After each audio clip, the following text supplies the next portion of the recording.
I should have known the night would end in chaos the moment he walked through the door. The restaurant was packed. Saturday nights always were, and I was already juggling 6 tables, a kitchen that couldn't keep up, and a new bartender who kept pouring heavy-handed drinks. My feet ached in my worn sneakers. My apron was stained with marinara sauce, and I had exactly 4 hours left on my shift before I could collapse into bed and pretend the world didn't exist for a few blessed hours. Then he arrived. The entire atmosphere shifted. Conversations didn't stop exactly, but they quieted. Heads turned.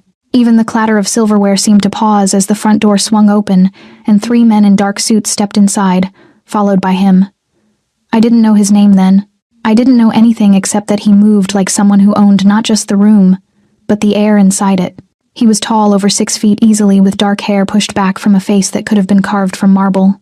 Sharp jaw, high cheekbones, and eyes so dark they looked black in the dim restaurant lighting. He wore a suit that probably cost more than my rent for the year. Charcoal gray with subtle pinstripes, the kind of tailoring that whispered wealth rather than shouted it.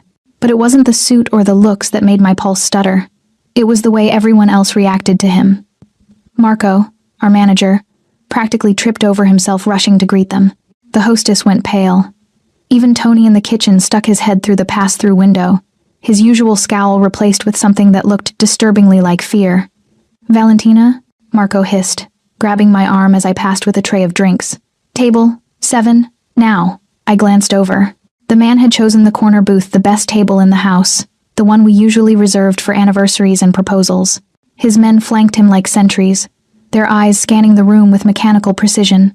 "I've got 6 tables already, Marco. Give it to now, Valentina. Don't argue." Something in his voice made my skin prickle. Fear. Marco was afraid of this man. I set down my tray and grabbed menus, my mind racing. In 3 years of working at Giordano's, I'd served politicians, celebrities, even a retired NFL player once. Marco had never looked at any of them like this. My hands trembled slightly as I approached the table. "Get it together, Val. Just another customer. Good evening, gentlemen. Welcome to Scotch. Macallan 25. Neat." His voice cut through my greeting like a blade, low, cold, absolute. He didn't look up from his phone. I blinked. "Sir, I need to..." Did I stutter? Now he did look up, and the full force of those dark eyes hit me like a physical blow. "Macallan 25. Neat. 3 fingers. Now." The man to his right smirked. The one on his left remained stone-faced. Something hot and defiant flared in my chest. I'd dealt with rude customers before, entitled businessmen, drunk college kids, married men who, I thought a smile and a tip entitled them to my phone number. But there was something about his tone, the casual cruelty of it, that made my spine straighten. "I'll need to see your IDs first," I said, keeping my voice pleasant but firm. "Restaurant policy." The smirking man actually laughed. "You're joking." "I don't joke about liquor laws." I pulled out my order pad. "IDs, please, or I can start you gentlemen with water while you look over the menu." The temperature at the table dropped 10 degrees. He set his phone down slowly, deliberately. When he looked at me this time, really looked at me, I felt like a specimen under glass, examined, catalogued, and found. "Interesting. What's your name?" he asked, his voice quieter now but no less dangerous. "Valentina. And you are?" The smirking man made a choking sound. Even the stone-faced one shifted uncomfortably. He leaned back against the leather booth, one arm stretched along the top, his posture relaxed but his eyes sharp as knives. A smile ghosted across his lips, not warm, not kind, but fascinated. "You don't know who I am." It wasn't a question. I didn't answer. "Interesting." He tilted his head, studying me. "Do you treat all your customers this way, Valentina?" "Only the rude ones." The words were out before I could stop them. The table went silent.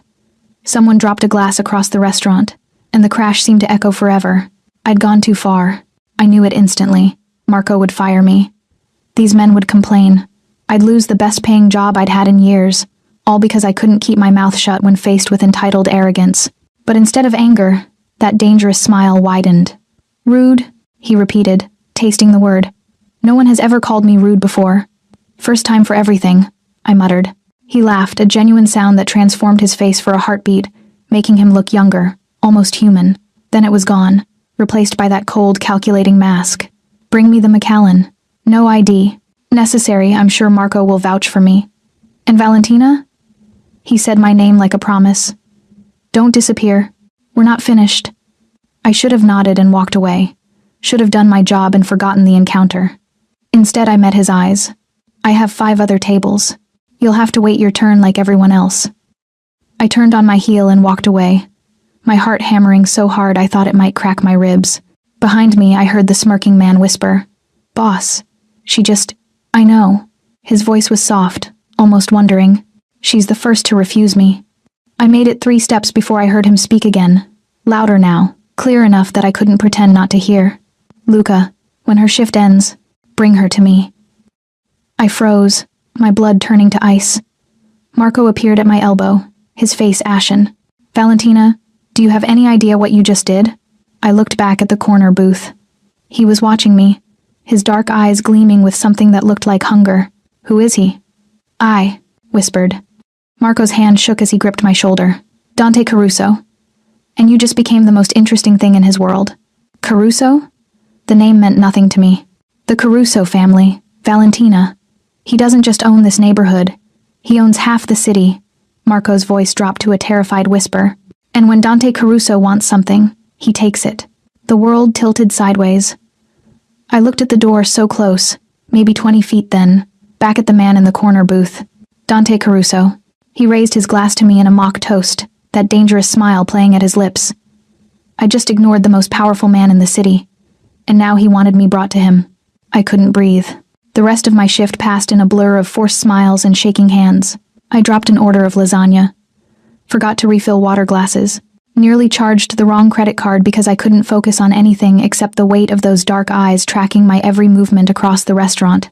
Dante Caruso never looked away, even when his men leaned in to speak to him. Even when Marco personally delivered their meals with the kind of obsequious attention usually reserved for visiting royalty, his gaze followed me. Patient, predatory, inevitable. "You need to leave through the back," Sarah whispered as she passed me near the kitchen. She was my only real friend at Giordano's, a single mom working 2 jobs who'd trained me when I first started. "Tony says there's a car waiting out front. Black Mercedes. His men." My stomach dropped. "I can't just leave. Marco will." "Marco's terrified." "We all are." She grabbed my wrist, her fingers cold. "Valentina, do you understand what family he belongs to? The Carusos don't ask twice. They don't take no for an answer.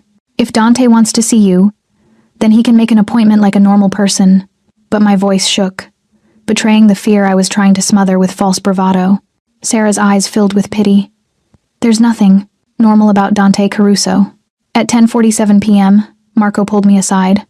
The restaurant was mostly empty now, just a few stragglers finishing dessert. The corner booth sat vacant. Dante and his men had left 20 minutes ago, but the air still felt heavy with his presence. "Your shift is over," Marco said. He wouldn't meet my eyes. "Go home, Valentina. And tomorrow, maybe don't come in." "You're firing me?" Anger cut through my fear. Because some entitled asshole didn't like being treated like a regular customer? "I'm trying to protect you." Marco's voice cracked. "You have no idea what you've done. Dante Caruso doesn't forget. He doesn't forgive. And when he tells his men to bring someone to him..." He stopped, his face going gray. "Just go. Please." I ripped off my apron and stormed into the back room to grab my jacket and purse. My hands trembled as I shoved my arms through the sleeves. This was insane. I lived in America, in a city with laws and police and rights.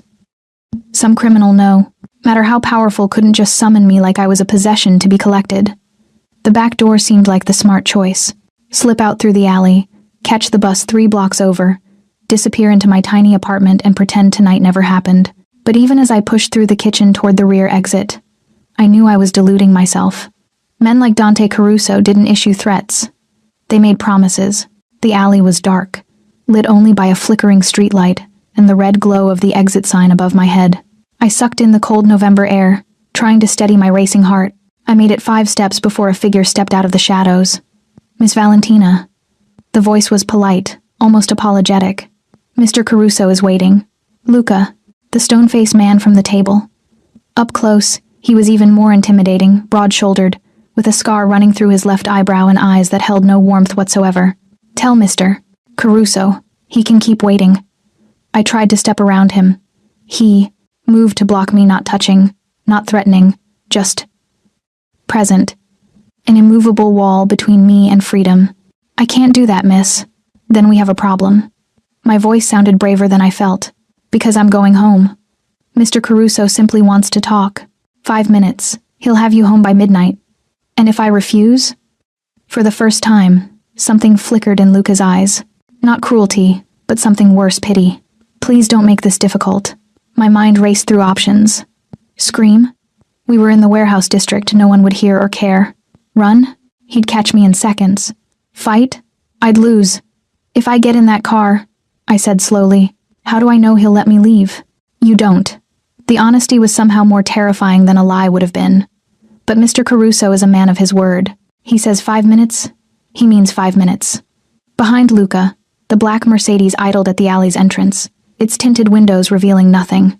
My phone was in my purse. I could call 911. Could your friend Sarah? Luca said quietly. She has a daughter, 7 years old, Emma, loves ballet. He let the words hang in the air, their implication clear without being spoken. Ice flooded my veins. You wouldn't. We wouldn't. But there are others in this city who don't share Mr. Caruso's restraint. The Bratva, the Sanchez cartel. If word got out that someone disrespected Dante Caruso and walked away unpunished, it would look like weakness, and weakness attracts predators. His expression remained neutral, factual. 5 minutes of your time prevents a great deal of chaos. He was threatening Sarah, Emma, using my care for them as a weapon. I wanted to hate him for it, but the worst part was, I believed him. 5 minutes, I repeated, my voice hollow. 5 minutes. The Mercedes' back door opened as we approached. The interior was pure luxury leather seats, ambient lighting, a privacy screen separating the driver from the back. And there, waiting with the patience of a spider in its web, was Dante Caruso. He'd removed his suit jacket. His white shirt was unbuttoned at the collar, revealing a triangle of olive skin and the hint of a tattoo. He held a crystal tumbler of amber liquid. The Macallan I'd never brought him. Valentina. My name on his lips sounded like a sin. Please, sit. I climbed into the car, my body rigid with tension. Luca closed the door behind me, sealing me in with the most dangerous man in the city. The space suddenly felt too small, too intimate. I could smell his cologne, something dark and expensive, cedar and smoke. You're afraid, Dante observed, swirling his scotch. I'm smart, I countered. That dangerous smile returned. Yes, you are. He took a slow sip, his eyes never leaving mine. Tell me, Valentina, why did you speak to me that way tonight? No one speaks to me that way. Maybe they should. His laugh was low, genuine, and somehow more frightening than his anger would have been. You're either incredibly brave or incredibly foolish. You're a customer. You were rude. I called you on it. I lifted my chin, refusing to show how badly my hands were shaking. If that makes me foolish, fine. But I won't apologize for having self-respect. Self-respect. He tested the words, his expression unreadable. Do you know who I am? Dante Caruso. Marco seems to think you're important. And you? What do you think? I met his eyes. I think you're a man who's used to people being afraid of him, who uses that fear to get what he wants, who threatened an innocent woman and her child to get me into this car. My voice shook with anger now, not fear. I think you're exactly the kind of man I want nothing to do with. The silence that followed was suffocating. Then Dante did something that shattered every expectation. He smiled. Not the cold, calculating expression from before, but something raw and real. You're remarkable, he said softly. Do you know how long it's been since someone looked at me and saw a man instead of a monster? I see both, I whispered. His eyes darkened with something I couldn't name. Hunger, pain, fascination. So do I. He leaned forward, and I caught my breath pressed back against the door, but he simply set his glass in the center console, his movements deliberate. 5 minutes are up, Valentina. Luca will take you home. His voice was rough now, stripped of its earlier coldness. But know this, you've awakened something in me. I thought long dead. Curiosity, interest. He paused. Desire. I don't want. What you want stopped mattering the moment you looked me in the eye and refused to bow. He reached out, and I flinched, but he only opened the door behind me. Sleep well, Valentina. I'll see you again soon. No, you won't. Yes, he said with absolute certainty. I will. Luca was waiting outside, ready to drive me home. I climbed out on shaking legs, desperate to put distance between myself and the man in that car. But as the Mercedes pulled away, I could still feel Dante's eyes on me. And I knew, with terrible certainty, that my life would never be the same. I didn't go to work the next day, or the day after that. I spent 48 hours in my apartment with the deadbolt locked and my phone clutched in my hand, jumping at every sound in the hallway, every car that slowed on the street below. I told myself I was being paranoid. Dante Caruso was a powerful man. He had more important things to do than obsess over a waitress who'd been rude to him. But every time I closed my eyes, I saw his face, that dangerous smile, the way he'd looked at me like I was a puzzle he intended to solve. "You've awakened something in me." On the third morning, my landlord knocked on my door. Mrs. Chen was 76, widowed, and ran the building with iron efficiency. She didn't knock unless something was wrong. "Valentina, open up. I need to talk to you." I cracked the door, keeping the chain in place. "Mrs. Chen? Is everything okay?" Her weathered face was creased with worry. "A man came by yesterday, very well dressed. He said he was looking for you, said he owed you money from the restaurant, wanted to return your wallet." My blood went cold. "What did you tell him?" "Nothing. You think I'm stupid?" She pushed a manila envelope through the gap in the door. "But he left this. Said to make sure you got it." The envelope was thick, expensive paper. My name was written across the front in elegant script. "Valentina. Mrs. Chen. If anyone else comes looking for me..." I know. I'll say you moved out." She patted my hand through the opening. "But Valentina, whatever trouble you're in, be careful." That man had cold eyes. I closed the door and stared at the envelope like it might explode. Inside, I found 3 things. A cashier's check for $10,000, a business card with an address embossed in gold, and a handwritten note on heavy cardstock. "Valentina, you need better locks. Your building isn't safe. For a woman living alone, this should cover first and last month's rent somewhere more secure. Consider it a severance package from Giordano's. Marco felt terrible about letting you go. If you need anything, my door is always open." I crumpled the note in my fist, rage and fear warring in my chest. He'd found where I lived. He'd spoken to my landlord. He was monitoring me, tracking me, inserting himself into my life like he had the right. And worse, the check was real. I'd called the bank from the number on it, pretending to verify funds. $10,000. Enough to move to a better neighborhood, to buy myself time to find a new job, to breathe. Blood money. That's what it was. I ripped the check in half. Then I stared at the pieces in my hands and thought about my overdue electric bill, my student loans, the part-time work I'd been scraping together that barely covered groceries. Pride was expensive. Self-respect didn't pay rent. I hated him in that moment. Hated that he'd found my weakness and exploited it with surgical precision. The business card sat on my kitchen table for 3 days. On the 4th day, my phone rang from an unknown number. "Hello? Miss Valentina." Luca's voice, professional and emotionless. "Mr. Caruso requests your presence this evening at 8 o'clock. Tell Mr. Caruso he's prepared to offer you a job. $25 an hour, flexible schedule, health insurance. All he asks is that you hear him out." I laughed bitterly. "A job doing what? I'm not interested in whatever." "Tutoring," Luca interrupted. "Mr. Caruso has a young cousin who needs help with English literature. You have a bachelor's degree in English from State University. Graduated summa cum laude despite working full-time. He thought you'd be perfect for the position." My breath caught. He'd researched me. Deeply. "How do you know about my degree?" "Mr. Caruso is very thorough when something interests him." A pause. "The car will arrive at 7:30. I hope you'll be ready." He hung up before I could refuse. 7:30 came with the inevitability of a storm. I told myself I wouldn't go. Told myself I'd call the police, file a report, get a restraining order. But at 7:15, I was standing in front of my closet, pulling out the one nice dress I owned, a simple black sheath I'd worn to my college graduation. At 7:20, I was applying lipstick with shaking hands. At 7:28, I was waiting on the curb as the black Mercedes pulled up. Luca held the door open. "Miss Valentina, this doesn't mean I'm accepting anything," I said as I climbed in. "I'm just listening." "Of course." The address on the business card led us out of the city, into the hills where old money lived behind gates and walls. We passed mansions that looked like museums, estates that could house 20 families. The Mercedes turned onto a private road lined with iron fencing and security cameras. At the end stood a house, an estate that took my breath away. It was modern Italian architecture, all clean lines and glass walls, lit from within like a jewel box. The entrance was flanked by manicured gardens and a fountain that probably cost more than I'd make in a lifetime. "Mr. Caruso is waiting in his study," Luca said, leading me through a marble foyer that echoed with our footsteps. The interior was exactly what I'd expected. Expensive, tasteful, cold. Modern art on the walls, furniture that belonged in design magazines. Not a personal touch anywhere. It felt more like a high-end hotel than a home. The study was different. Floor-to-ceiling bookshelves lined 3 walls, packed with leather-bound volumes and first editions. A massive mahogany desk dominated the space, and behind it, framed by windows overlooking the city lights below, stood Dante Caruso.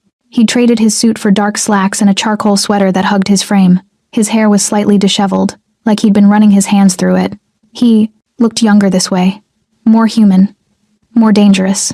Because he was easier to look at. "Valentina." He set down the book he'd been reading, Dante's Inferno. I noticed with dark irony.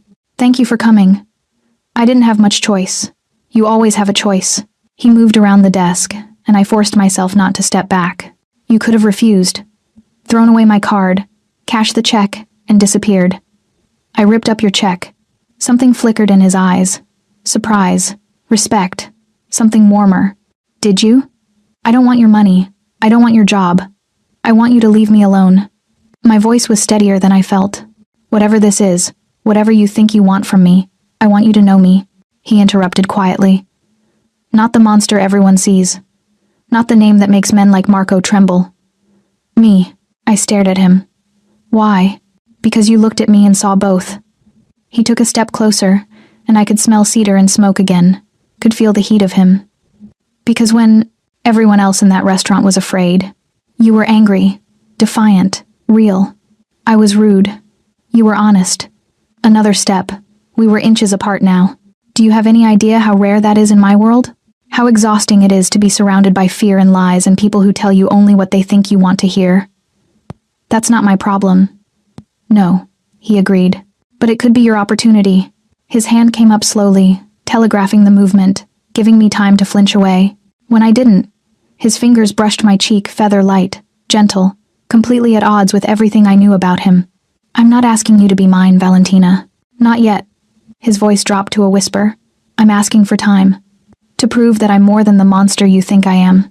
To show you that what I feel isn't just obsession or possession, it's something real. And if I say no?" Pain flashed across his face, raw and genuine. "Then I let you go. No more envelopes. No more visits. You'll never see me. Again." He paused. "But you'll always wonder what might have been." My heart hammered against my ribs.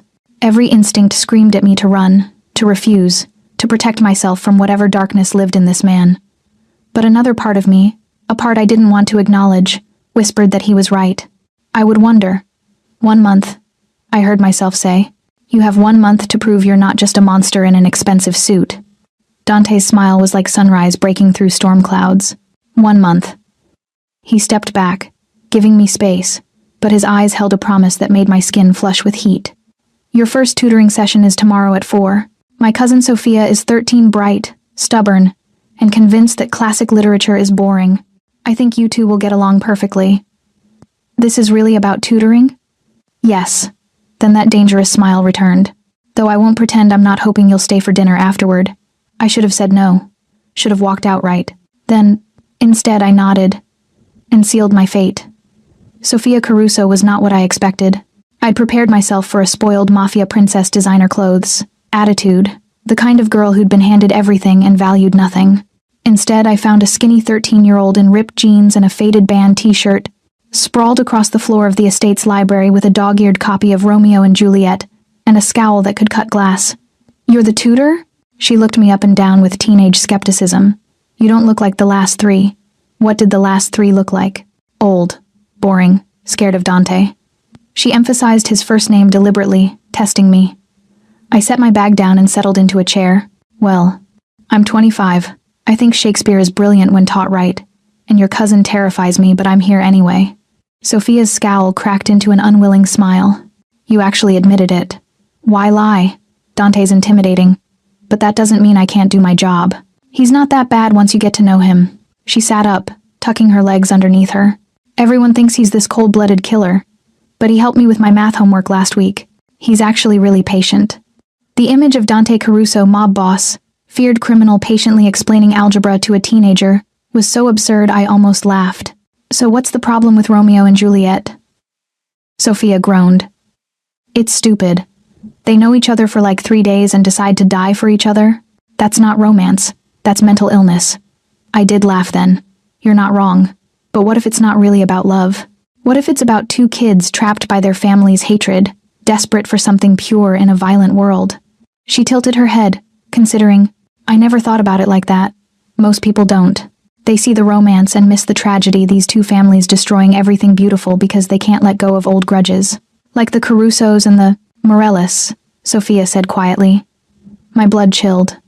What? Nothing. Forget it. But her eyes had gone distant, worried. Can we just focus on the homework? We spent the next 2 hours dissecting Shakespeare, and Sophia proved to be sharp as a blade once she was engaged. She asked intelligent questions, made connections I wouldn't have expected, and by the time we finished, she was actually smiling. Same time next week? I asked, packing my materials. Yeah. And Valentina? She hesitated. Thanks for not treating me like I'm stupid. Or dangerous. You're not dangerous, Sophia. My last name is Caruso. Everyone thinks I'm dangerous. She met my eyes, and I saw something heartbreaking there. Loneliness, isolation, the weight of a name she'd never chosen. Except you. You just treat me like a kid who needs help with English. I wanted to hug her. Instead, I squeezed her shoulder. Because that's what you are. Luca was waiting in the hallway. Miss Valentina? Mr. Caruso would like to. I know if you'll join him for dinner. I should have said no. Should have kept this professional, maintained boundaries. Yes, I said instead. Dante was waiting on the terrace. He'd changed again, dark jeans, a black Henley that clung to his shoulders, barefoot. The casual intimacy of it made my stomach flip. This wasn't the controlled mafia boss from the restaurant or the calculated manipulator from the car. This was something closer to the man he'd asked me to see. How was Sophia? He asked as I stepped outside. Brilliant, stubborn, lonely. He flinched at the last word. Yes. The terrace overlooked the city, a glittering sprawl of lights below, the distant sound of traffic and sirens. A table was set for two, wine already poured, food under silver domes. You didn't have to do this, I said. I wanted to. He pulled out my chair, his fingers brushing my back as I sat. The touch sent electricity skittering across my skin. I wanted to thank you. Sophia's been through 3 tutors. In 2 months. You're the first one she didn't hate on sight. Maybe because I didn't come in expecting a monster. Like you expected with me? I met his eyes. Can you blame me? No. He sat across from me, and even in casual clothes, he radiated power. You'd be a fool not to fear what I am. What I've done. What have you done? He lifted his wine glass, studying the deep red liquid. Protected my family. Made hard choices. Eliminated threats before they could eliminate us. His voice was matter-of-fact, almost detached. I've killed men, Valentina. Not in rage, not in passion and cold calculation, because their existence threatened everything I'm sworn to protect. I should have run. Should have felt horrified. Disgusted. Instead, I felt something more complicated. Do you regret it? The innocent ones? Yes. Every day. His knuckles whitened on the stem of his glass. The guilty? The men who hurt women and children? Who dealt in human trafficking and suffering? No. I sleep. Fine knowing they're dead. That's a convenient moral line. It's the only line I have left. He set down his glass. My father was different. He believed power came from fear alone, that mercy was weakness. He ruled through terror, crushed anyone who challenged him, left bodies in his wake without a second thought. What happened to him? I killed him. The words hung in the air between us, heavy and absolute. He was going to execute Sophia's mother, my aunt, because she wanted to leave the family. She'd fallen in love with a civilian, wanted a normal life. Dante's voice was hollow now, empty of emotion. My father saw it as betrayal. He assembled the family to watch, to send a message. My God. I put a bullet between his eyes before he could fire. He looked at me then, and I saw the weight of it in his dark eyes, not regret, but something heavier. I was 23. I became the head of this family covered in my father's blood. Does Sophia know? No. She knows her. Mother died in an accident. It's kinder that way. He leaned back, and moonlight painted silver across his sharp features. You asked what I've done. That's the truth. I'm a patricide, a killer, the kind of man your mother warned you about. My mother died when I was 16, I said quietly. She never got to warn me about anything. Something shifted in his expression, pain, recognizing pain. I'm sorry. Don't be. She taught me enough before cancer took her. She taught me that people are complicated, that sometimes the right choice is the hard one. That strength isn't about being fearless, it's about being afraid and doing what needs to be done anyway. She sounds remarkable. She was. I took a sip of wine, letting the warmth spread through me. Is that why you wanted to see me? To confess your sins and see if I'd run? Partly. He leaned forward, his eyes intense. But mostly because sitting here with you, talking about real things instead of business and blood and territory, it's the first time I've felt human in years. My breath caught. Dante, I'm not asking you to absolve me. I'm not asking you to understand. His hand moved across the table, stopping just short of mine. I'm asking you to see me. All of me. The monster and the man. And then decide if 1 month is enough. I looked at his hand-scarred knuckles. A faded burn on his wrist. Long fingers that could kill or caress with equal skill. Slowly, I placed my hand over his. I'm seeing you, I whispered. His fingers curled around mine, warm and solid and real. Then see this too. He stood, pulling me with him, and led me to the edge of the terrace. Below, the city stretched endlessly. Above, stars fought against light pollution. This is what I protect, he said softly. Not just my family, not just our territory. Every street down there, every neighborhood, I keep them safe from worse monsters than me. The Bratva would traffic children. The cartels would flood schools with fentanyl. The Italians from the old country would turn this city into a war zone. So you're what? A necessary evil? I'm the devil they know. He turned me to face him, his hands on my shoulders. I won't lie to you about what I am, but I will protect what's mine with every breath in my body. And Valentina, his thumb traced my jaw. You're becoming mine. I don't belong to anyone. I know. That's what makes it real. He lowered his head until his forehead rested against mine. You could walk away right now.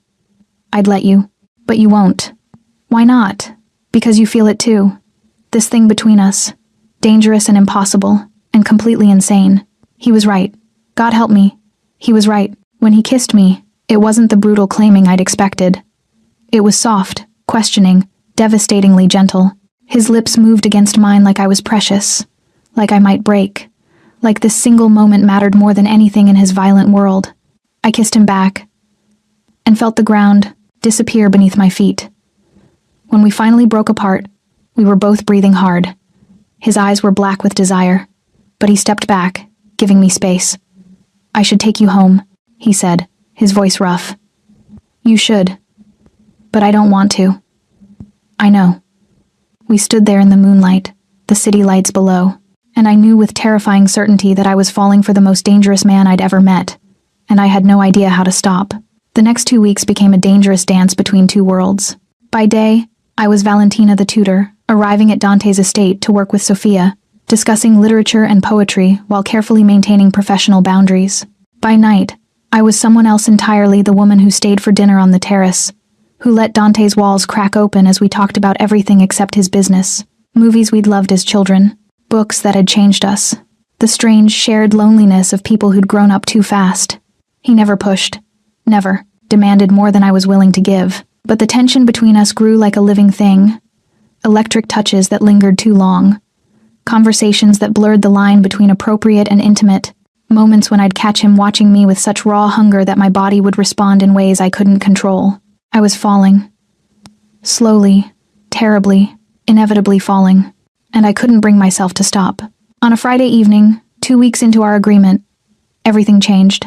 I'd just finished with Sophia, we'd tackled The Great Gatsby, and she'd actually gotten excited about the symbolism of the green light when Luca appeared in the doorway, his stone face unusually tense. Miss Valentina, Mr. Caruso needs to see you immediately. Something in his tone made my stomach clench. Is he okay? Please, come with me. He led me not to the terrace or the study, but down a hallway I'd never been allowed to enter. Security cameras tracked our progress. Electronic locks clicked open at fighted Luca's approach. We descended stairs into what could only be described as a bunker, concrete walls, Reinforced doors, the hum of serious electronics. Luca, what's going on? He didn't answer, just opened a final door. The room beyond was a command center, banks of monitors displaying security feeds, satellite imagery, what looked like police radio frequencies. And in the center, standing over a table covered in photographs, was Dante. He'd shed the gentleman from our dinners. This was the Mafia boss, in full jaw clenched, shoulders rigid, violence barely contained in every line of his body. His knuckles were split and bloody. Dante? My voice came out smaller than I intended. He looked up, and the fury in his eyes made me step back. Then recognition softened his expression, and he closed his eyes briefly. You shouldn't see this, he said roughly. Luca, take her back. No. I moved closer, my heart hammering. What happened? He gestured to the photographs on the table. I forced myself to look. They were surveillance photos. Of me, leaving my apartment, at the grocery store, walking Sophia to her car. Dozens of images, taken from hidden angles over the past 2 weeks. The Morellis, Dante said, each word clipped and cold. Our oldest rivals. They've been watching you since the second dinner. They know you've been coming here. Ice flooded my veins. They think you matter to me. His hands clenched into fists. They're right. So what does that mean? Dante met my eyes, and I saw something that terrified me more than his anger or fear. It means you're a target now. Anyone I care about becomes leverage, and the Morellis don't negotiate gently. Then I'll stop coming. I'll disappear. It's too late for that. He moved around the table, his movements predatory. They've already marked you. If you run, they'll see it as confirmation that you're valuable. They'll grab you off the street and use you to destroy me. So what do I do? My voice cracked. Dante, I can't. I'm not built for this. I'm a waitress who tutors on the side. I'm nobody. You're not nobody. He grabbed my shoulders, his grip almost painful. You're the first real thing I've felt in 10 years. You're the woman who looked at me and saw something worth saving. He stopped, jaw working. You're mine, Valentina, and I protect what's mine. By doing what? Killing more people? Starting a war? If necessary. The casual certainty of it made me feel sick. I can't be responsible for that. You're not responsible. His thumbs traced circles on my shoulders, trying to soothe even as his words cut. The Morellis made this choice. They crossed a line. Now I have to respond, or every enemy I have will know my weakness. I'm your weakness, I whispered. Yes. No hesitation, no shame. You are. And I wouldn't change it for anything. I pulled away from him, my mind racing. Then maybe you should let me go. Let them take me. Use me to sublet. Negotiate. No.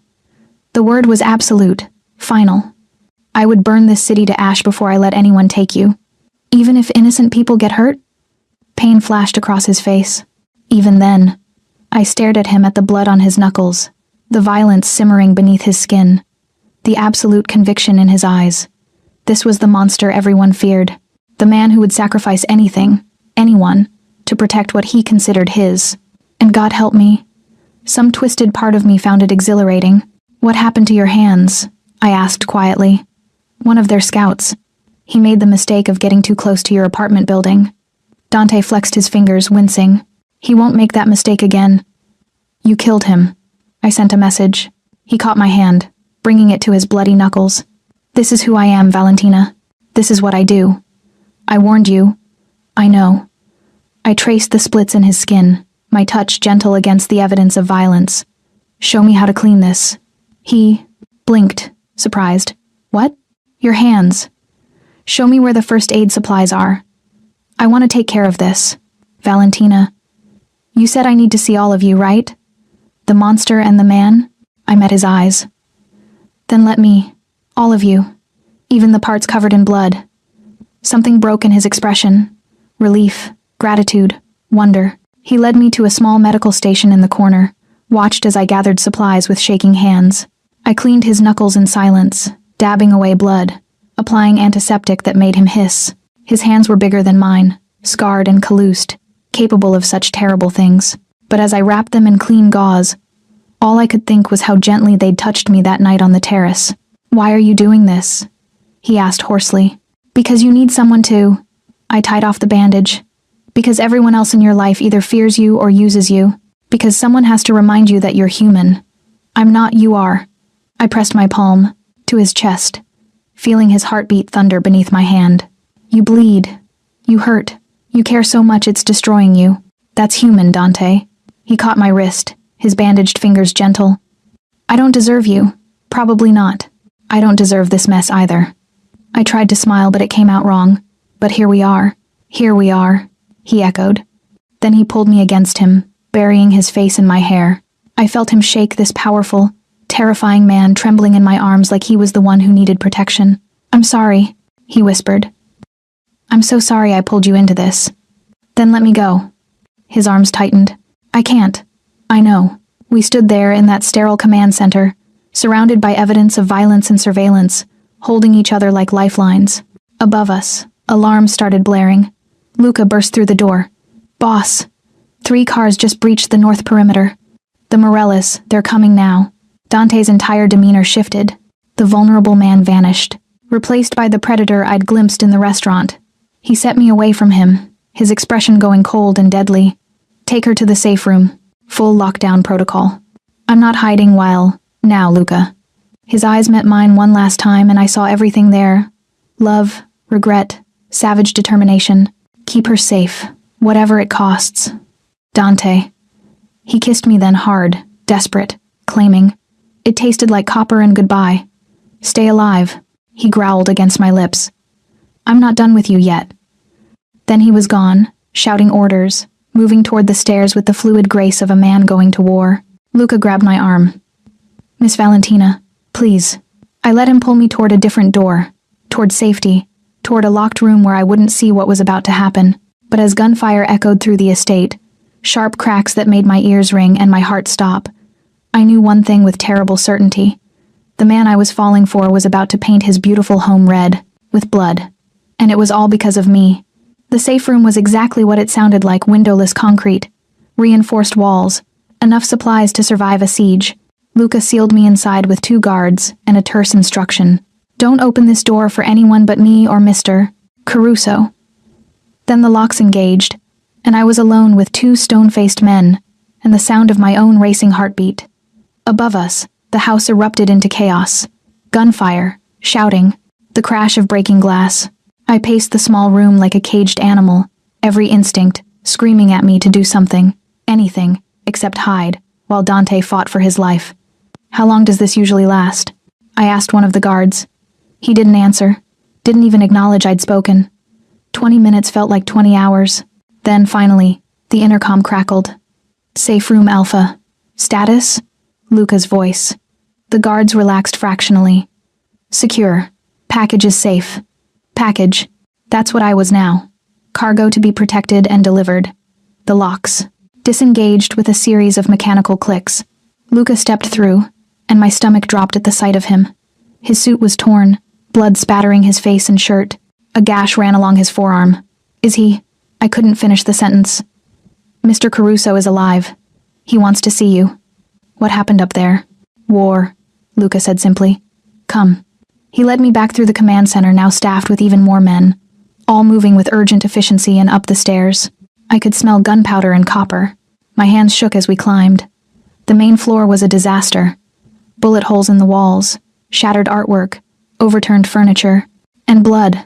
So much blood smeared across the marble floor in dark streaks. Oh my God, I whispered. 4 dead Morellas. 2 wounded and taken for questioning. None of ours lost.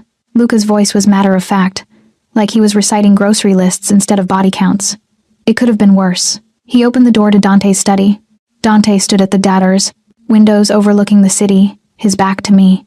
He'd removed his blood-soaked shirt, revealing a muscular back crisscrossed with old scars, knife wounds, burn marks. The map of a violent life. Fresh bruises were already blooming purple along his ribs. Leave us, he said without turning. Luca closed the door behind me. Dante. They're all dead. His voice was empty, devoid of emotion. The men who photographed you, the scouts who followed you home, the soldiers who breached my gates. He turned slowly, and I sucked in a breath. His face was a mask of blood, split lip, bruising along his jaw, one eye swelling shut. But his expression was worse than the injuries. Cold, hollow. The gentle man from our dinners had been completely erased. Is this what you wanted to see?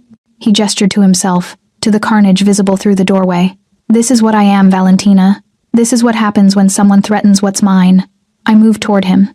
He stepped back. Don't. You'll get blood on your clothes. I don't care about my clothes. I reached for him anyway, and he caught my wrists not rough but firm.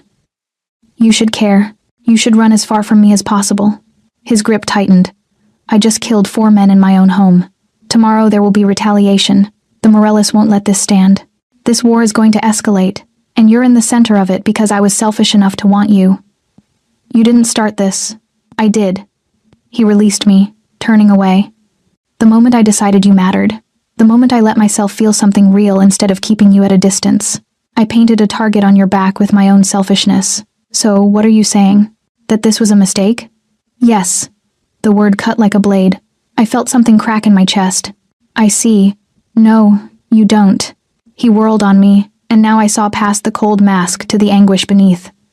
I'm saying I should never have pulled you into this world. I should have let you walk away that first. I should have been strong enough to protect you from myself. I made my own choices. You didn't know what you were choosing. His shout echoed through the study. You didn't understand what it means to be connected to me. The danger. The violence. The fact that loving me makes you a weapon anyone can use against me. Loving you? My voice came out small. Is that what this is? He froze, then laughed bitter, broken. Of course it is. Why else would I be tearing myself apart trying to figure out how to keep you safe, while knowing the only way to truly protect you is to cut you loose? Don't I get a say in this? No. Flat. Final. Because you'll choose wrong. You'll choose me, even though I'm poison. Even though staying by my side means living in constant fear, becoming a target, watching me do terrible things and pretending you can accept it.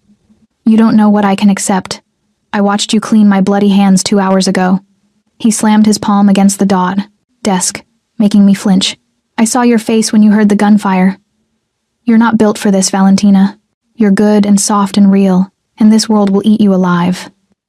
Then teach me, I said desperately. Teach me how to survive here. By becoming like me, hard and cold and capable of violence without hesitation? He shook his head. I won't do that to you. I won't watch you lose everything that makes you you just to stay in my bed. The words hit like physical blows. Is that what you think I am? Someone who'd change everything just for sex? I think you're someone who sees the man instead of the monster. His voice dropped to a whisper.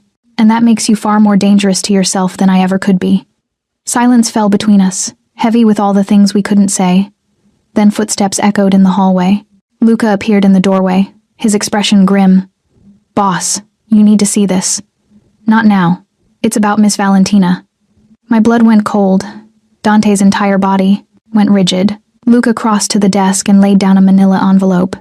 Inside were more photographs, but these weren't surveillance shots of me going about my day. These were older, much older. My mother's face stared up from faded images. Young, beautiful, laughing. And beside her my breath stopped. Stood a man I'd never seen before. Dark hair, handsome, his arm around her waist with possessive intimacy. Where did you get these? I whispered. From the Morelli soldier we captured. Luca's voice was carefully neutral. He had them in his pocket. Said they were his insurance policy. Dante picked up one of the photos, his jaw working. Tell her. Tell me what? My voice rose. Luca, what am I looking at? That man with your mother? He met my eyes with something like pity. That's Antonio Morelli, head of the Morelli family. The world tilted sideways. No. No? My mother never, she wouldn't. Look at the date stamp. Dante's voice was hollow. I grabbed the photo with shaking hands. The date printed in the corner made my knees go weak. 26 years ago. 9 months before I was born. No. I breathed. That's not possible. My father he died before I was born, my mother said. Your mother lied. Dante set down the photo carefully, like it might shatter. Or she never knew the truth. Antonio Morelli has a reputation for seducing women and discarding them. Your mother wouldn't be the first. Why are you telling me this? Tears burned my eyes. What does this have to do with anything? He looked at me then, and I saw devastation in his dark eyes. It means you're not just a woman I pulled into this world, Valentina. It means you were born into it. It means the Morellis have a legitimate claim to you. Blood is everything in our world. I'm not one of them. Your DNA says otherwise. He turned away, his shoulders rigid. And that changes everything. Because now this isn't just about protecting you from external threats. It's about protecting you from your own family. They're not my family. I don't even know them. But they know you now. And Antonio Morelli doesn't forgive bastard children. He'll either try to claim you, use you to strengthen his bloodline, or eliminate you as a loose end. Dante's hands clenched into fists. Either way, you're in more danger than I ever imagined. I sank into a chair, my mind reeling. My whole life, my mother's careful silence about my father, the way she'd moved us around when I was young, her fear of putting down roots suddenly made terrible sense. She'd been running from him, from this world. And I'd walked right back into it by falling for Dante Caruso. What do we do? I asked numbly.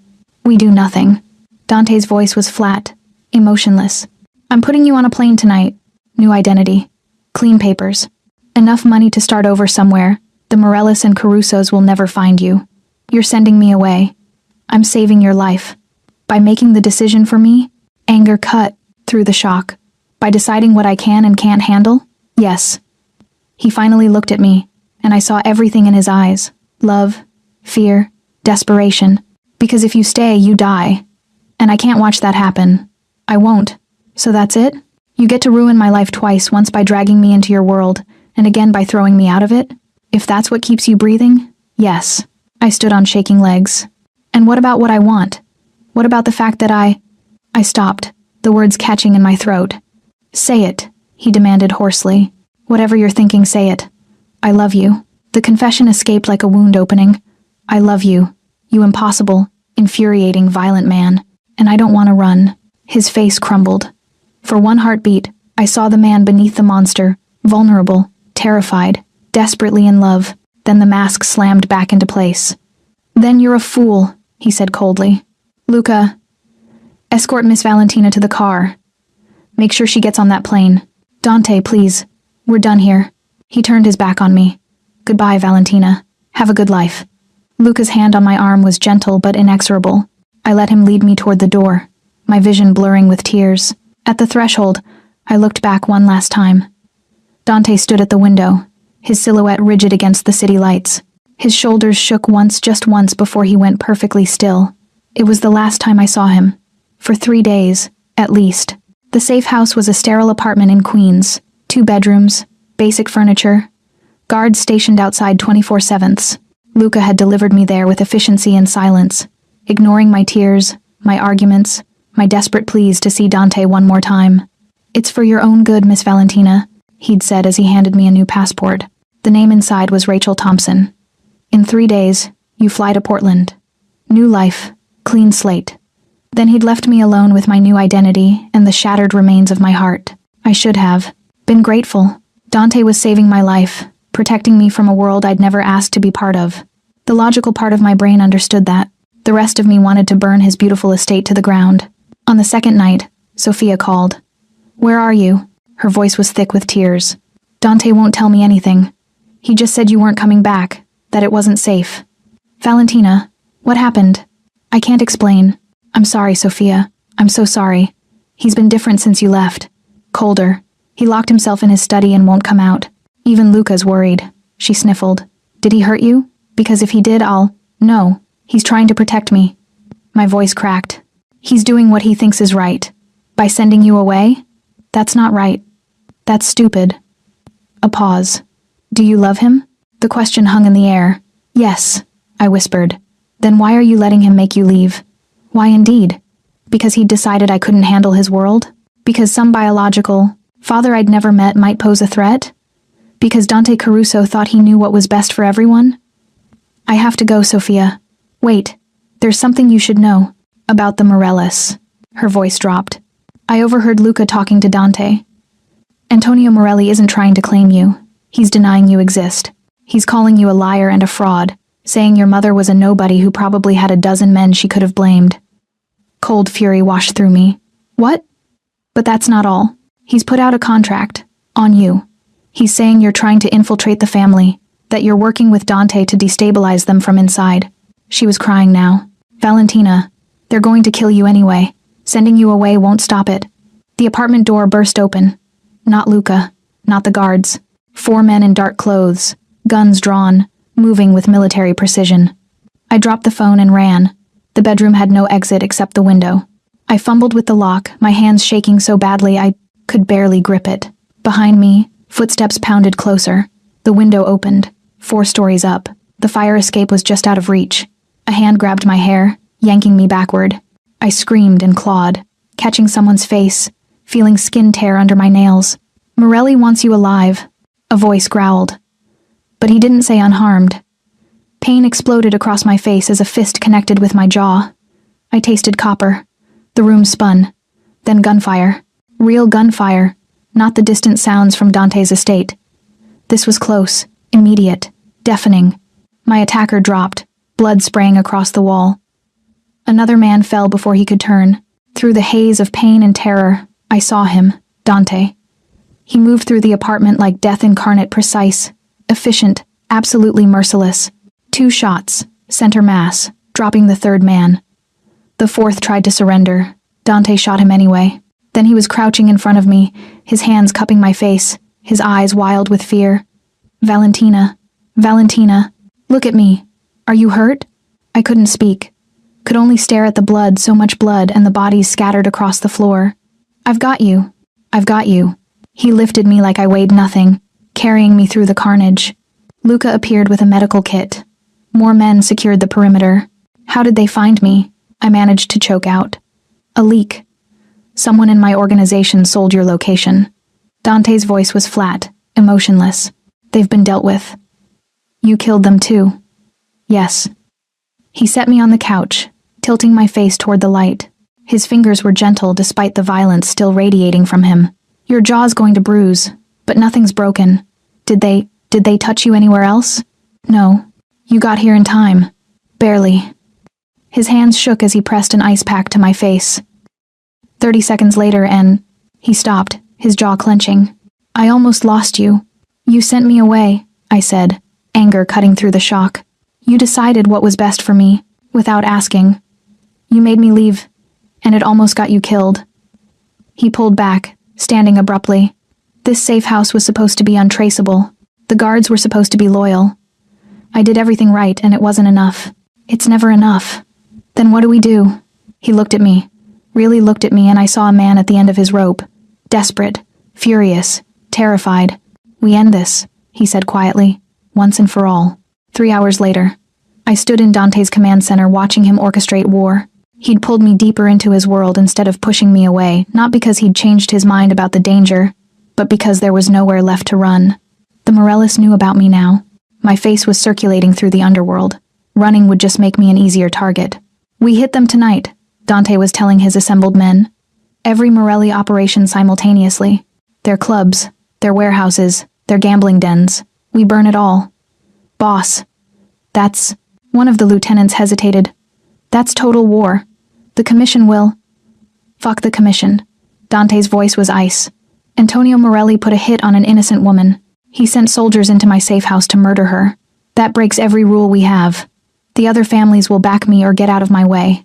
And if they don't, then I'll burn them too." I watched him command his army, this man I'd fallen in love with, and saw clearly what he was. Not just a criminal. Not just a killer. A force of nature, brutal, unstoppable, willing to destroy everything to protect what he claimed as his. It should have terrified me. Instead, I felt something close to awe. "Valentina," he crossed to me, lowering his voice. "I need you to stay here, underground, behind locked doors with my best men. I'm tired of hiding, and I'm tired of watching you almost die."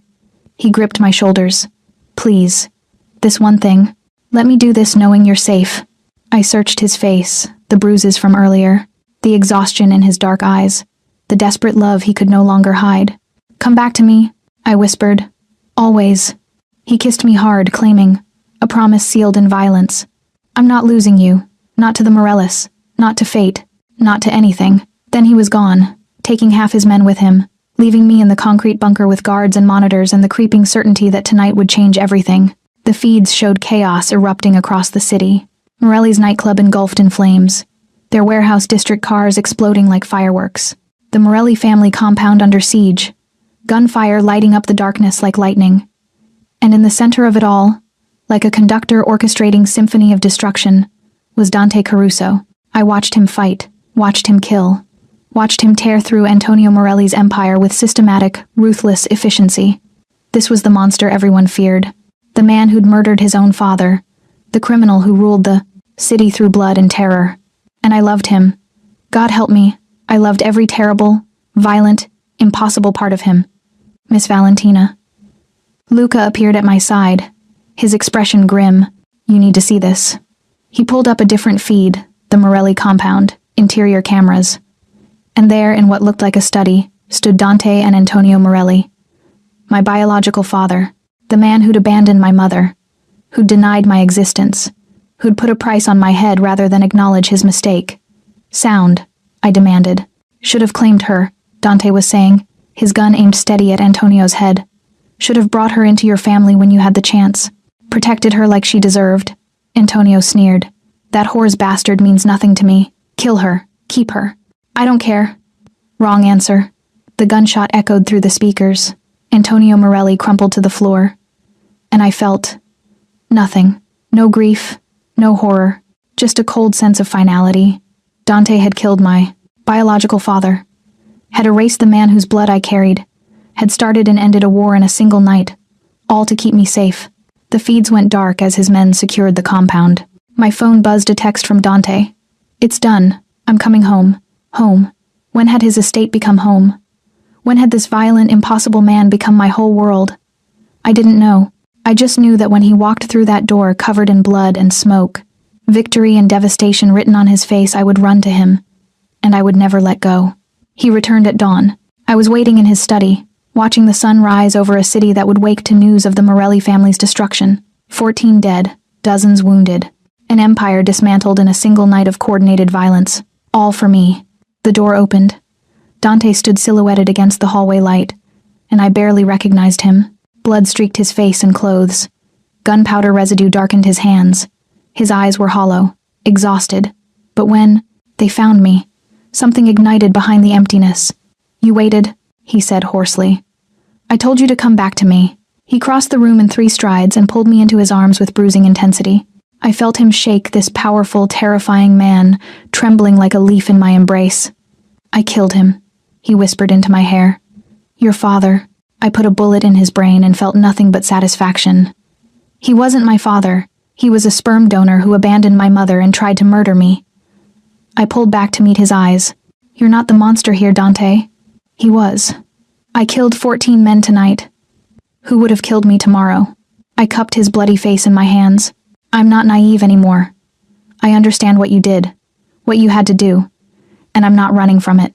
Something broke in his expression. You should hate me for dragging you into this, for making you watch, I kissed him, not gentle, not questioning, claiming.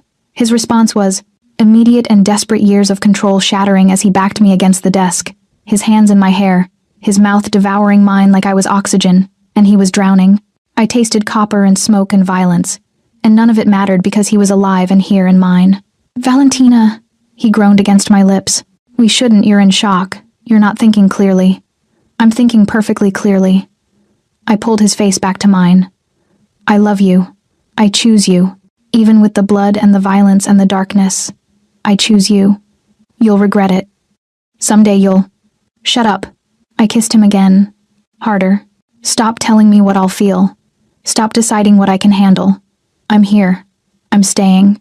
And if you try to send me away again, I'll make your life hell. He laughed, broken, disbelieving, filled with wonder. You're insane. Probably.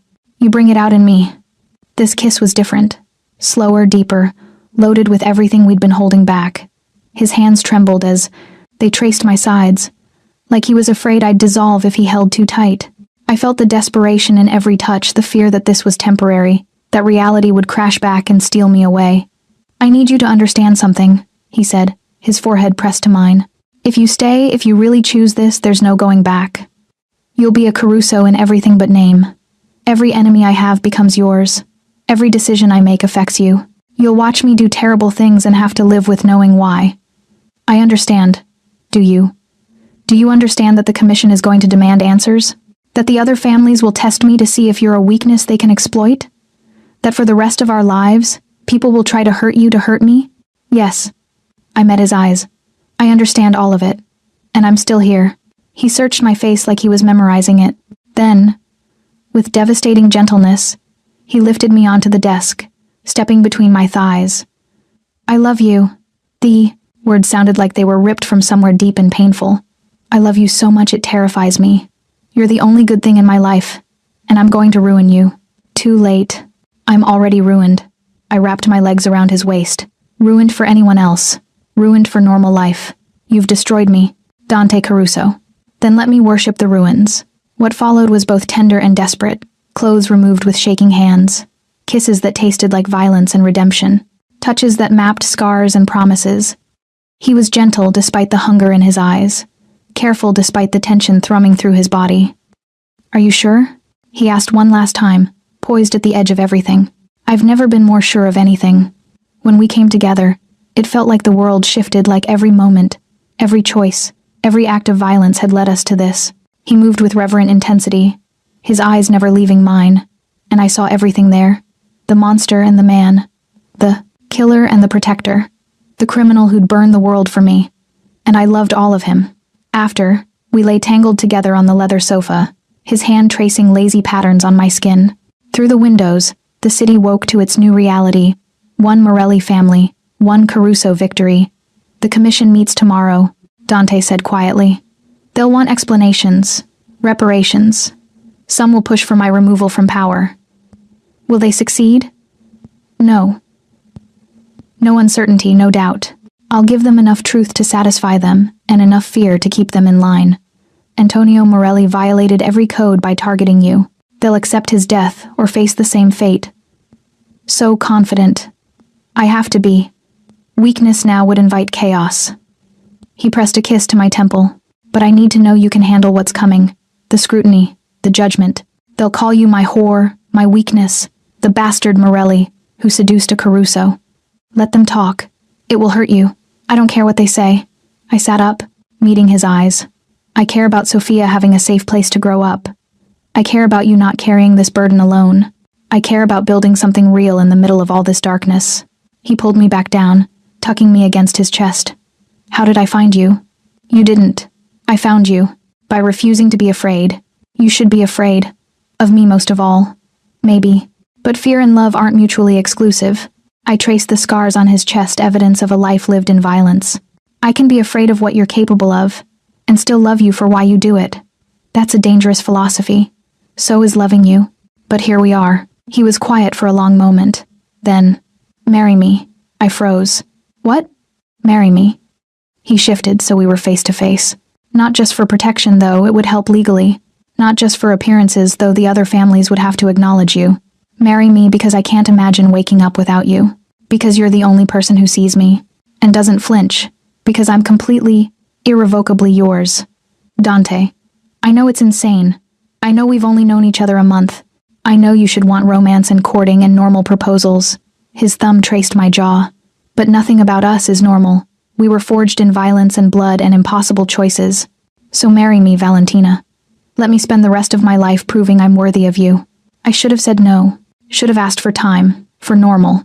For anything except tying my life to a man who'd killed his own father and 14 men in a single night. But when I looked at him, really looked at him, I saw my future. Terrifying and brutal and completely inevitable. Yes, I whispered. His smile was like dawn breaking. Yes. Yes. I'll marry you, you insane, violent, impossible man. He kissed me then, deep and claiming and full of promises. And I knew, with absolute certainty, that I'd just sealed my fate. For better or worse, I was Dante Caruso's now. And he was mine. Outside the windows, the city gleamed in morning light, beautiful and deadly, just like the man in my arms. Our world, our life, our dangerous, impossible love. And I wouldn't trade it for anything. The meeting of the commission was held in a warehouse in Red Hook neutral territory, away from prying eyes, with enough exits that paranoid crime lords could pretend they felt safe. I wasn't supposed to attend. Women traditionally weren't present for commission business. But Dante had insisted, and what Dante Caruso wanted after dismantling the Morelli Empire in one night, he got. Stay close to me, he murmured as we entered. Don't speak unless directly addressed, and if things go wrong, they won't. If they do, Luca will get you out. Promise me you'll go with him. I looked at the man I'd agreed to marry, immaculate in a charcoal suit, his bruises hidden beneath makeup Sophia had expertly applied, every inch the powerful Don. But I saw the tension in his shoulders, the way his hand never strayed far from the gun concealed beneath his jacket. I promise, I lied. If something happened to Dante, I wasn't running. Not anymore. The warehouse interior had been transformed into a makeshift courtroom. 5 families sat at a semicircular table, the Irish, the Russians, the Chinese, the remaining Italian factions, all watching us enter with expressions ranging from curiosity to outright hostility. At the center sat Vincent Romano, head of the commission. 73, white-haired, with eyes like a shark. He'd been mediating mob conflicts for 40 years. Dante Caruso. His voice carried through the space. You've requested this emergency session. The floor is yours. Dante stepped forward, his presence commanding despite being outnumbered. 18 days ago, I met a woman, a civilian with no connection to our world. I took an interest, nothing more. We're aware of your appetites, someone muttered. Dante's smile was razor sharp. Then you're aware. I'm selective. This woman Valentina was different, intelligent, brave. She looked at me and saw a man, not a monster. Get to the point, Caruso. The point is that Antonio Morelli discovered my interest. Rather than approaching me directly as honor would demand, he chose to target her. Surveillance. Threats. An attempted kidnapping from a safe house that should have been untouchable. Romano leaned forward. These are serious accusations. I have proof. Dante nodded to Luca, who distributed folders, photographs, communications, testimony from the soldiers we captured. Antonio Morelli violated every code we hold sacred by targeting a civilian woman to punish a rival. So you started a war? The Russian Pacan said coldly. Killed 14 men, destroyed half his operations. I eliminated a threat, Dante corrected. And I did it in one night to minimize collateral damage. No civilian casualties, no police involvement. Clean, efficient, total. You killed a sitting Don, Romano stated. Without commission approval. I executed a man who broke our most fundamental law. Civilians are untouchable. Dante's voice was ice. If Antonio Morelli had succeeded, if he'd killed Valentina, what message would that send? That any Don can murder innocent women to settle scores? That we're no better than animals? Silence fell over the assembly. There's more, Dante continued. Antonio Morelli didn't just target Valentina out of spite. He had a personal reason to want her dead. He gestured to me. Show them. I stepped forward on shaking legs, pulling the DNA results from my purse. Dante had insisted on official testing proof that couldn't be denied. Antonio Morelli was my biological father, I said, my voice surprisingly steady. He knew about me, had known for years. Rather than acknowledge me even in secret, he tried to have me killed to avoid any claim on his estate. The shock rippled through the room. He murdered your father? The Chinese representative asked. He murdered no one, I corrected. My mother never told him about me. She kept me hidden, raised me far from this world. I only learned the truth when his soldiers came for me. And now you're what? Caruso's revenge fuck? The Irish boss sneered. Dante moved before I could blink across the space, gripping the man's throat, slamming him against the wall. Speak about my fiancé with respect, or I'll rip your tongue out through your teeth. Dante, enough. Romano's shout echoed. Dante released the Irishman slowly, stepping back but keeping himself between me and everyone else.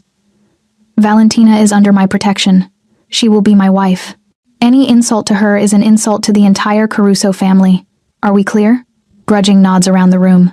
Romano studied us both. Antonio Morelli broke the code. His death is justified. But Dante, this changes things. You've claimed his bastard daughter as your own. The Morelli family's remaining assets, their territory, their loyalties, all of it, falls to you by right of blood and conquest. I want none of it, Dante said flatly. Divide Morelli territory among the other families. All I want is peace and assurance that no one else will target Valentina. You're refusing an empire? The Russian sounded incredulous. I have my own empire. I don't need Morelli's scraps. Dante's hand found mine, squeezing. All I want is to marry this woman and be left in peace. Peace, Romano laughed without humor. You just started and ended a war in one night, and you want peace? I want to protect what's mine without constantly looking over my shoulder. Dante's voice was raw. I'm tired, Vincent. Tired of the violence, the paranoia, The endless cycle of revenge. I want to build something instead of destroying things. The admission hung in the air, vulnerable, honest, completely unexpected.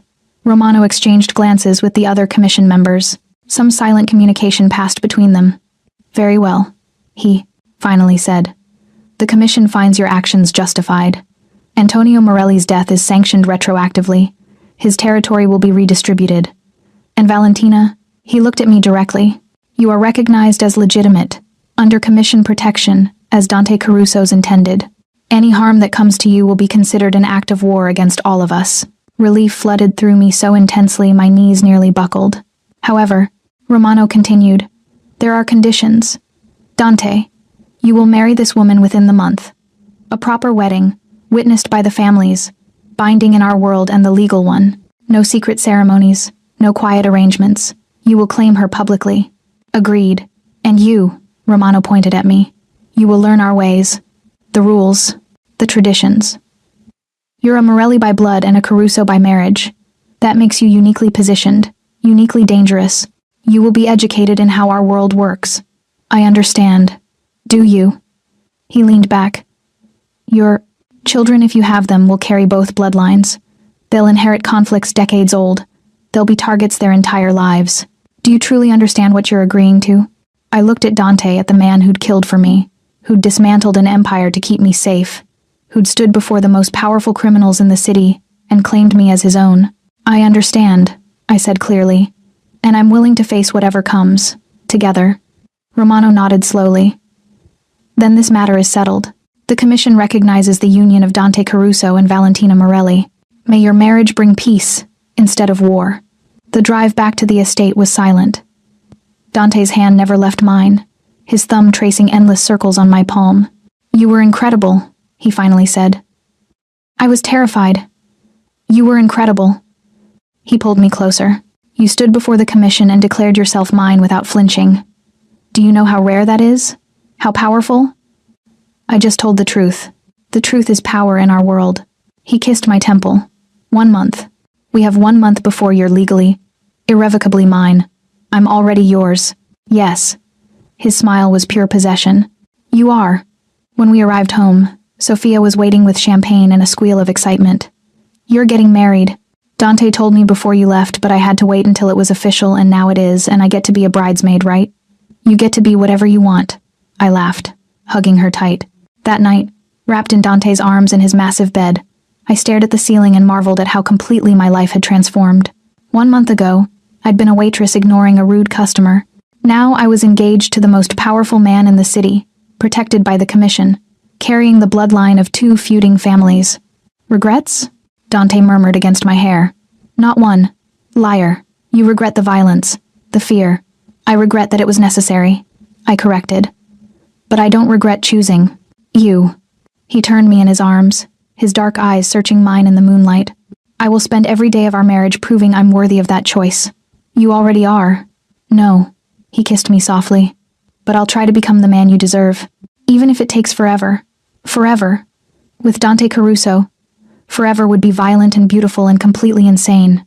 And I couldn't wait." 3 weeks later, I stood in front of a full-length mirror wearing a dress that cost more than my mother's car, preparing to marry a man who'd killed his father and 14 men to keep me safe. The wedding was being held at the Caruso estate, transformed into something out of a dark fairy tale, with thousands of black roses, candles everywhere, and enough security to rival a presidential inauguration. Every major family in the city would attend. Every eye would be on us. "You look like a queen," Sophia breathed, adjusting my veil. She wore deep burgundy, her hair swept up, looking more grown-up than a 13-year-old should. "I feel like I'm going to throw up." "That's normal. Dante threw up twice this morning." I laughed despite my nerves. "Did he really?" "No. But he paced his study for 3 hours and threatened to shoot anyone who looked at him wrong. Luca had to confiscate his gun." She grinned. "He's nervous too. You're not alone in this." A knock on the door. One of Dante's lieutenants, Marco, I'd learned his name, poked his head in. "Miss Valentina? It's time." My heart hammered against my ribs. This was it. The point of no return. I followed Marco through the estate, Sophia trailing behind as my only bridesmaid. We'd kept the wedding party small, intimate, despite the hundreds of guests waiting. This wasn't about spectacle. It was about claiming each other in front of the world that had tried to tear us apart. The ceremony was being held in the gardens, where Dante and I had shared our first kiss. White lights had been strung through the trees, creating a canopy of stars. Chairs were filled with dangerous men in expensive suits, and their equally dangerous wives. At the end of the aisle, flanked by Luca and his other trusted men, stood Dante. He wore a black tuxedo that fit like it was painted on. His dark hair swept back, his face clean-shaven for once. But it was his expression that stole my breath, raw vulnerability, fierce possession, and something that looked like wonder. The music swelled. I began to walk. Every step felt significant, past the Irish contingent who'd insulted me, past the Russians who'd questioned Dante's judgment, past Vincent Romano himself who watched with calculating approval. None of them mattered. Only the man at the end of the aisle, whose eyes never left mine. When I reached him, he took my hands in his, and I felt him trembling. "Hi," I whispered. "Hi." His smile was devastating. "You're so beautiful, I can't breathe." That's my line. The officiant cleared his throat, a priest who'd been paid extremely well to summon. Ignore the guest list and focus on the sacrament. He began the traditional words, but I barely heard them. All I could see was Dante. All I could feel was his hands gripping mine like I was the only thing keeping him anchored. "The couple has prepared their own vows," the priest announced. Dante went first, his voice rough with emotion. "Valentina, I'm not good at pretty words. I'm better with violence and control and making people fear me. But you saw past all of that to the man underneath. The one who was lonely and tired and desperate for something real." His thumbs brushed my knuckles. "I can't promise you a normal life. I can't promise you safety or peace or anything that regular people get to have. What I can promise is that I will love you with everything I am, that I will protect you with my last breath, that every terrible thing I do, every choice I make, will be in service of keeping you safe and happy." He paused, his jaw working. "I know I don't deserve you. I know. You're too good for the darkness I bring. But I'm selfish enough to keep you anyway, to bind you to me so completely that you can never escape. Because you're my salvation, Valentina. My one good thing in a life built on violence and blood." Tears streamed down my face. "I love you. I know. God help you, I know." He smiled through his own tears. "Your turn to condemn yourself." I took a shaky breath. "Dante Caruso, I should be running from you. Every logical part of my brain screams that I'm making the biggest mistake of my life. You're dangerous and violent and completely insane." Soft laughter rippled through the audience. "But you're also the most honest person I've ever met. You've never lied to me about what you are. You've shown me your darkness and your light, and trusted me to make my own choice." I squeezed his hands. "I choose you, not despite the violence, not despite the danger, but because of the man you are underneath it all. The one who reads to his cousin, who cries over the innocent people he's hurt. Who would burn the world for the people he loves?" My voice strengthened. "I can't promise I'll always understand your choices. I can't promise I won't fight you on things or challenge you when you're wrong. But I promise to stand beside you, to be your conscience when the darkness gets too heavy, to love you even when you think you're unlovable." I pulled his hands to my heart. "You're my impossible, beautiful, terrifying disaster. And I'm yours, completely, forever." The priest's voice broke through our locked gazes. "By the power vested in me, and witnessed by all gathered here, I pronounce you husband and wife. You may—" Dante didn't wait. He pulled me against him and kissed me with enough passion to make several older guests gasp. I kissed him back, pouring everything into it: love, fear, commitment, desire. When we finally broke apart, the garden erupted in applause. "Mrs. Caruso," he murmured against my lips. "Mr. Caruso. Mine. Yours."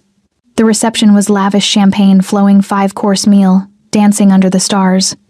But halfway through dinner, Dante leaned in and whispered, "How much longer do we have to stay? It's our wedding reception. At least another few hours. I'll give everyone 30 minutes. Then I'm carrying you upstairs and not letting you leave our bed for 3 days." Heat flooded through me. "That's very presumptuous. That's a promise." His hand found my thigh under the table. "I've been patient long enough. You're my wife now. Mine to touch, mine to claim, mine to worship properly." I bit my lip. 20 minutes. His laugh was dark and delicious. "Deal." True to his word, exactly 20 minutes later, Dante stood and announced, "My wife and I are retiring for the evening. Continue celebrating. Drink my wine, eat my food. But remember, anyone who causes trouble answers to me tomorrow." Then he swept me into his arms, literally swept me up bridal style, and carried me through the estate, while our guests cheered and whistled. "I can walk," I protested. "But why would I let you?" He kicked open the door to our bedroom, his and mine, forever. I've fantasized about this moment for weeks. Oh? You, in this dress. Me, slowly removing every piece of it. He set me down carefully, his eyes dark with desire, and then making love to my wife until she forgets every man who came before me. There weren't that many. I don't care if there were none, or 100. His fingers found my wife. Zipper. "After tonight, I'm the only man who'll ever touch you again. The only one who'll make you scream.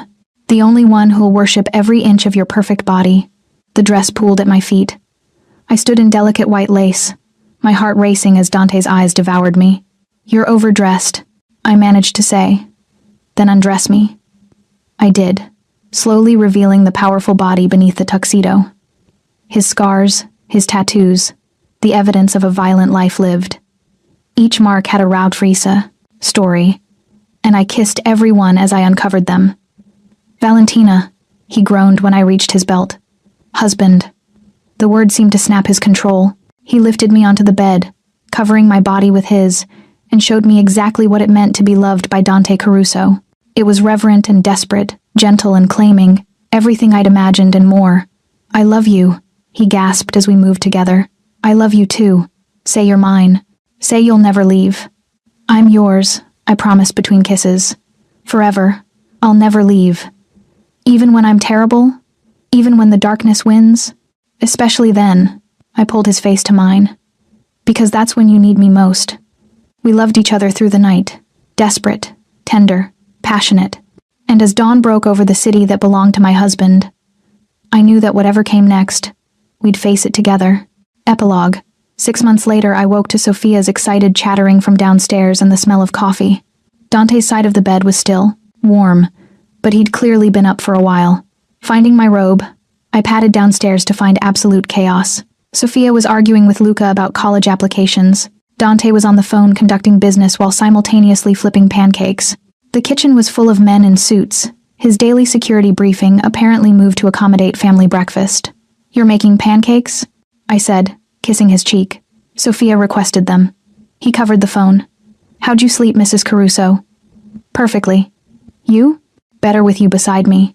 He returned to his call, one arm snaking around my waist to keep me close. This was our life now. Dangerous men in the kitchen. Security briefings over breakfast. Sophia treating us like the parents she'd never really had. It was chaotic and strange and completely imperfect. It was also everything. "Valentina." Sophia bounded over. "Dante said I can apply to Yale." "Yale? Can you believe it?" "You're brilliant. Of course you're applying to Yale. But it's far. Away. He'll worry." "I'll worry everywhere." Dante interjected, ending his call. "Might as well worry while you're getting the best education possible." I watched him, this man who'd killed for me, who'd dismantled an empire to keep me safe, who was now making pancakes and encouraging his teenage cousin's dreams, and felt overwhelmed with love. "What?" he asked, catching my expression. "Nothing. Just this. Us." His smile was pure warmth. "Weird? Perfect." Later that night, after Sophia was in bed and the house was quiet, Dante and I stood on the terrace where everything had begun. The city glittered below, peaceful for once. "Any regrets?" he asked, pulling me against his chest. "About marrying a criminal? None. Liar. Okay, I regret the 8 death threats I got this month, and the tabloid that called me the mob's new queen. And what about the good parts?" I turned in his arms. "Every moment with you is a good part. Even the scary ones. Even the ones where I want to strangle you for being overprotective. I'm not overprotective. You threatened a grocery store clerk for asking my name. He was too interested." I laughed, kissing him. "I love you, you ridiculous man." "I love you too." His expression turned serious. "I know this life isn't what you dreamed of. I know it's dangerous and dark and—" "It's ours," I interrupted. "That's all that matters." "You really mean that?" "I really do." We stood there in the darkness, the city lights below, and I knew with absolute certainty that I'd made the right choice. Loving Dante Caruso was dangerous. It was complicated and messy and would probably shorten my life by years from stress alone. But it was also real. Raw. honest in ways normal relationships never could be. He'd shown me his darkness, and I'd chosen to stay. And I'd keep choosing him, every single day, for the rest of our violent, beautiful, impossible life together. Valentina? Yes? Thank you. For what? For seeing me. For seeing me. Staying. For making me believe I could be more than the monster. His voice was thick with emotion. For being my salvation. I pulled his face down to mine. And thank you for being my disaster. Your disaster? My beautiful, terrifying, perfect disaster. He laughed, that genuine, unguarded sound I'd fallen in love with, and kissed me under the stars. Our story had begun with a rude customer and an ignored waitress. It had evolved through violence and danger and impossible choices, and it would continue for better or worse, in darkness and in light for the rest of our lives. Because some love stories don't end with happily ever after. They end with, I choose you anyway. And that was enough. More than enough. It was everything.